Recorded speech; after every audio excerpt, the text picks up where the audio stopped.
So hello everyone, आज हम discuss करने वाले हैं about the transposable elements. Transposable elements prokaryotes eukaryotes दोनों के अंदर ही प्रेजेंट होते हैं एंड इनको हम जंपिंग जीन्स भी बोलते हैं। सो बेसिकली वो रेपिटेटिव डीएनए सीक्वेंसेस होते हैं।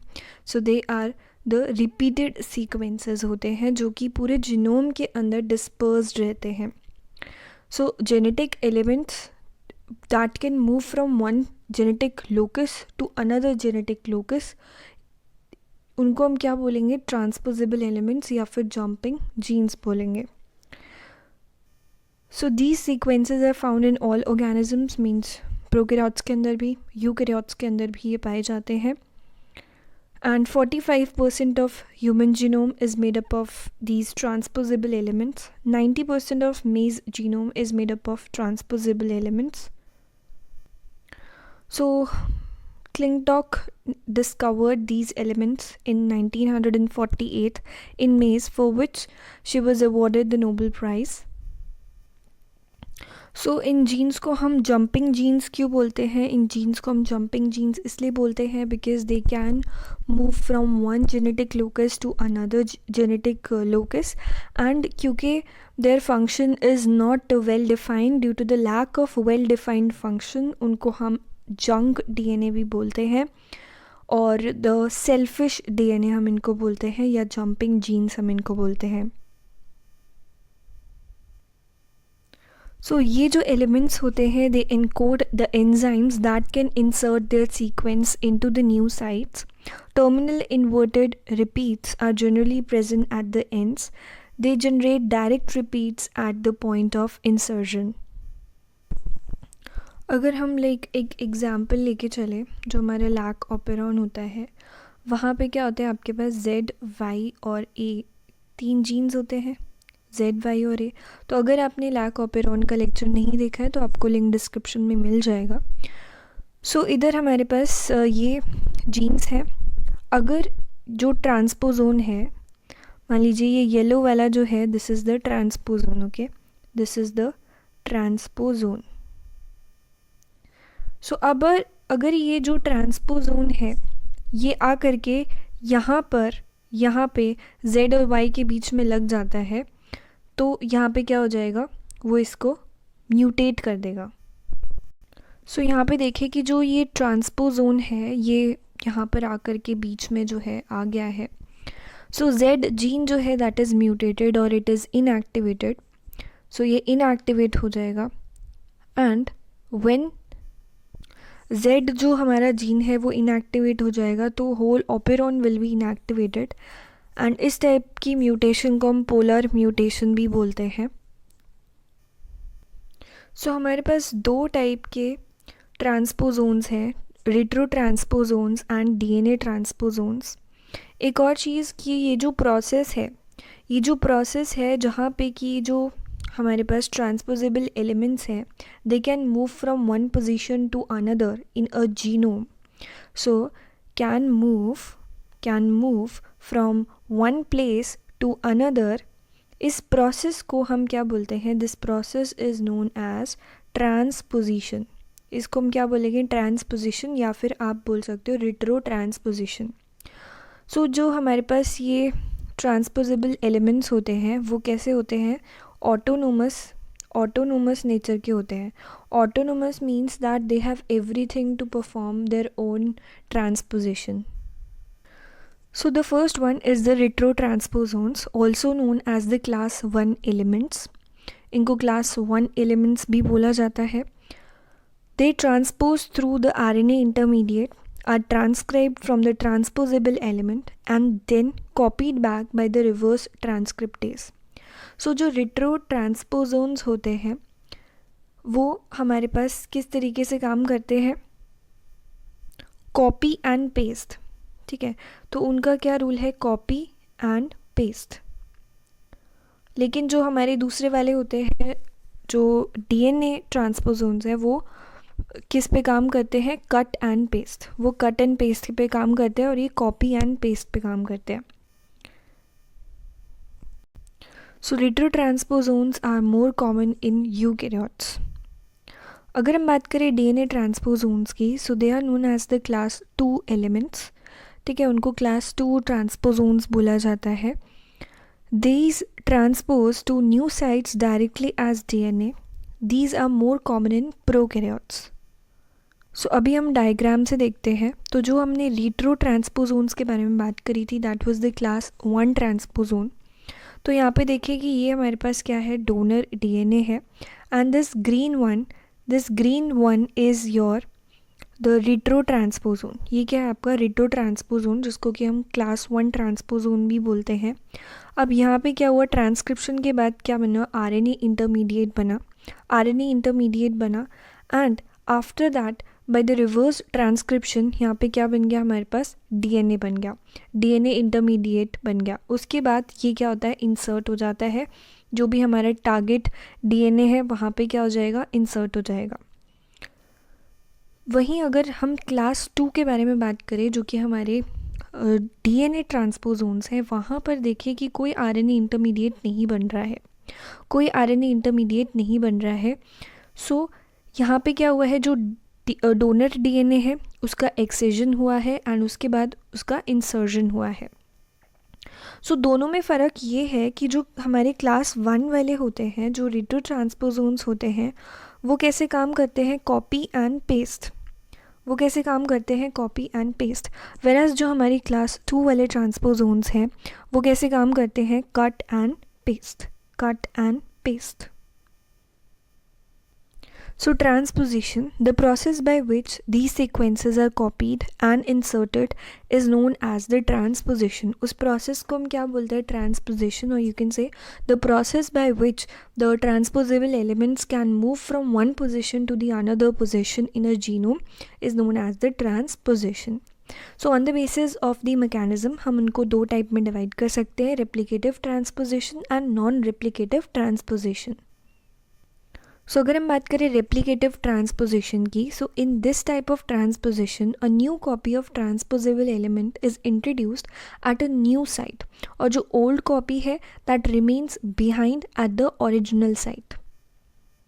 सो यहाँ पे हमारे पास डोनर डीएनए है एंड रेसिपिएंट डीएनए है. सो डोनर डीएनए में हमारे पास क्या है, transposable element is there. Plus में हमारे पास जो रेसिपिएंट डीएनए है, वहाँ पे जो भी हमारी टारगेट सीक्वेंस है वहाँ पे एरो लगा हुआ है. तो डोनर और जो रेसिपिएंट डीएनए है वहाँ पे कट लगता है at the arrow by the transposase. जो डोनर और रेसिपिएंट डीएनए है वो उसके बाद क्या हो जाते हैं, फ्यूज़ हो जाते हैं. इस तरीके से दोनों फ्यूज़ हो गए. जो येलो वाला है वो कौन सा, हमारा रेसिपिएंट डीएनए, और जो ब्लू वाला है that is the donor DNA. तो दोनों का फ्यूजन हुआ. उसके बाद क्या होता है कि जो सिंगल स्ट्रैंड region है filled in by the DNA replication resulting in copying of the transposon and target sequence, the molecule produced is a co-integrate. So इस तरीके से जो हमारा co-integrate है वो प्रोड्यूस हो जाता है. उसके बाद क्या होता है, रेजोल्यूशन होता है, means recombination between the duplicated transposable element generates 2 DNAs each with a transposable element. Starting में हमने देखा था कि जो डोनर और रेसिपिएंट था उसमें से सिर्फ डोनर के पास ट्रांसपोजेबल एलिमेंट था, बट एट द एंड हमारे पास क्या होता है कि जो रेसिपिएंट है उसके पास भी क्या आ जाता है, ट्रांसपोजेबल एलिमेंट आ जाता है. सो रेप्लिकेटिव ट्रांसपोजिशन में क्या होता है, न्यू कॉपी ऑफ जो ट्रांसपोजेबल एलिमेंट है वो जो हमारा न्यू साइट है वहाँ पे इंट्रोड्यूस हो जाता है, और जो ओल्ड कॉपी है वो ओरिजिनल साइट पे रहता ही है. मतलब डोनर के पास भी रहेगा और जो हमारा रेसिपिएंट है उसके पास भी ट्रांसपोजोन जो है वो चला जाएगा. Next is the non replicative transposition. In this type of transposition the transposable element excises from the old site and inserts at a new site. So यहाँ पे देखिए nick donor DNA at the arrows, मतलब हमने जहाँ पे arrows लगा हुआ है वहाँ पे क्या होता है, कट प्रोड्यूस होता है. इस तरीके से हमारा कट प्रोड्यूस हो गया है. कट प्रोड्यूस होने के बाद में जो हमारा डबल स्ट्रैंडेड गैप रिपेयर होगा, जो यहाँ पे गैप आया है वो वापस से सील हो जाता है by the enzymes. DNA ligase इसको क्या कर देगा, सील कर देगा. एंड सिमिलरली यहाँ पे भी क्या हो जाएगा, सीलिंग द निक्स. जो हमारे निक्स हैं वो क्या हो जाएंगे, जो हमारे कट्स हैं वो सील हो जाएंगे. तो यहाँ पे क्या हो रहा है, दोनों के अंदर नहीं गया है ट्रांसपोजोन, सिर्फ एक के अंदर गया है। सो यहाँ पे क्या होता है कि जो ट्रांसपोजेबल एलिमेंट है वो कट होकर के, जो ओल्ड साइड थी वहाँ से कट होकर के नई वाली साइड पर इंसर्ट हो जाता है। So transposable elements in bacteria, first one is the insertion sequences, then the composite transposon, and then non-composite transposons. So they generally use the non-replicative transposition. The first one is the insertion sequences. ये smallest और simplest transposable elements होते हैं, क्योंकि जो genetic information वो carry करते हैं that is needed to sponsor their own transposition. ज़्यादा नहीं, मतलब उनका साइज़ होता अराउंड, आप कह सकते हैं 1 to 2 kb इनका साइज़ रहता है, and they are autonomous in nature and they are the most common transposon. So they are denoted by the IS followed by a number. So this is the structure of the insertion sequences. यहाँ पे इसका जो size है 1 to 2 kb का हमारे पास size रहता है। Protein coding region, protein coding ये हमारा जो येलो वाला पार्ट है, this is the protein coding region. Protein coding region के साइड में हमारे पास क्या होते हैं, डायरेक्ट रिपीट्स होते हैं, and we have the inverted repeats. The next one is the composite transposons. So composite transposon थोड़े से लार्जर होते हैं as compare to the previous insertion sequences. So transposons that carry genes like the antibiotic resistance in addition to those coding for the transposition. So they have a central region flanked by an insertion sequence element at each end. Composite transposon may transpose as a unit, but an active insertion sequence element at either end may also transpose independently. These are named as Tn followed by a number, Tn, Tn9 or 10, Tn10, Tn5 and so on. So यहाँ पे देखिए कि हमारे पास antibiotic resistant gene है, then insertion sequences है, inverted repeats है, and ये हमारे पास क्या है, ट्रांसपोजेबल जीन है, डायरेक्ट रिपीट भी है। So this is the structure of ट्रांसपोजोन Tn10, जहाँ पे कि यहाँ पे हमारे पास क्या है, this is the insertion sequence 10, insertion sequence 10, and centre में हमारे पास क्या है, टेट्रासाइक्लिन रेजिस्टेंस जीन। सो जो हमारे पास कंपोजिट ट्रांसपोजोन्स होते हैं वो लार्जर होते हैं as compare to the insertion sequences, and जो हमारे पास दो इंसर्शन एलिमेंट्स होते हैं they surround a central block of protein coding a gene. Now the non-composite transposons, these transposable elements lack the insertion sequences and they are bracketed by the short inverted repeats.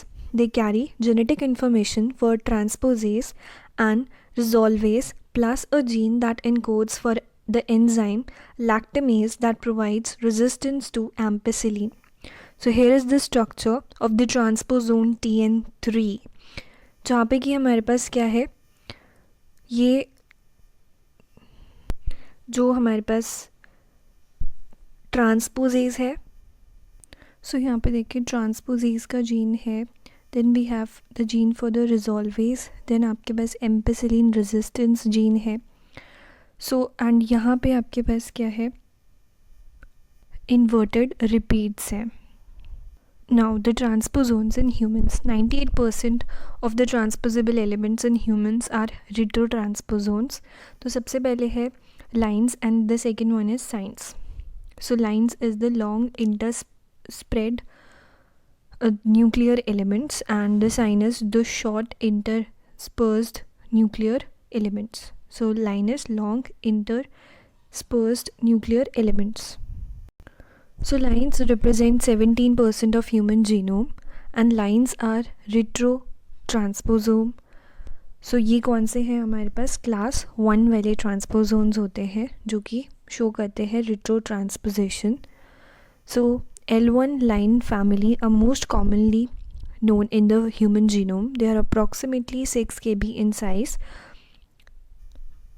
So जो lines होते हैं वो highly repetitive sequences होते हैं which are dispersed in the whole genome, and वो कहाँ पे euchromatin region के अंदर located होते हैं, and these are found in the adenine thymine rich region, and they are autonomous.